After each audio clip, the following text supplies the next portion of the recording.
ದಕ್ಷಿಣ ಕನ್ನಡ ಜಿಲ್ಲೆಯ ವೆನ್ಲಾಕ್ ಆಸ್ಪತ್ರೆ ಇಡೀ ಜಿಲ್ಲೆ ಮಾತ್ರವಲ್ಲದೆ ಅಕ್ಕಪಕ್ಕದ 8-9 ಜಿಲ್ಲೆಗಳ ರೋಗಿಗಳ ಪಾಲಿಗೂ ಬಹುದೊಡ್ಡ ಆಸರೆ.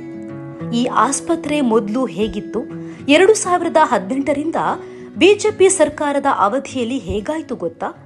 ಇವತ್ತು ವೆನ್ಲಾಕ್ನಲ್ಲಿ multi level surgical block, corona ಸಂದರ್ಭದಲ್ಲಿ ಅಳವಡಿಸಿದಂಥ ಗ್ಯಾಸ್ ಪೈಪ್ಲೈನ್ ಕನೆಕ್ಷನ್ ಮುಖಾಂತರ ದೊಡ್ಡ ದೊಡ್ಡ ಆಕ್ಸಿಜನ್ ಟ್ಯಾಂಕ್, ಆಕ್ಸಿಜನ್ ಬೆಡ್ಗಳನ್ನು ವ್ಯವಸ್ಥೆ ಮಾಡಿರುವಂಥದ್ದು ಕೂಡ ಕಾಣಬಹುದು. 12 ಆಕ್ಸಿಜನ್ ಬೆಡ್ ಇರುವಂಥ ವೆನ್ಲಾಕ್ ಇವತ್ತು 250 ಬೆಡ್ಗಳು ಆಗುವಂಥ ರೀತಿಯ ವಿಶೇಷವಾದಂಥ ಕೆಲಸ ಕಾರ್ಯಗಳಾಗಿದೆ. ಜನಸಾಮಾನ್ಯರ ಬಗ್ಗೆ ಕಾಳಜಿ ಇರುವ ಒಬ್ಬ ಪ್ರಾಮಾಣಿಕ ಜನಪ್ರತಿನಿಧಿ ಮನಸ್ಸು ಮಾಡಿದ್ರೆ ಏನು ಮಾಡಬಹುದು ಎಂಬುದಕ್ಕೆ ಸಾಕ್ಷಿ ಇಲ್ಲಿನ ಬಿಜೆಪಿ ಶಾಸಕ ಶ್ರೀ ಡಿ ವೇದವ್ಯಾಸ ಕಾಮತ್.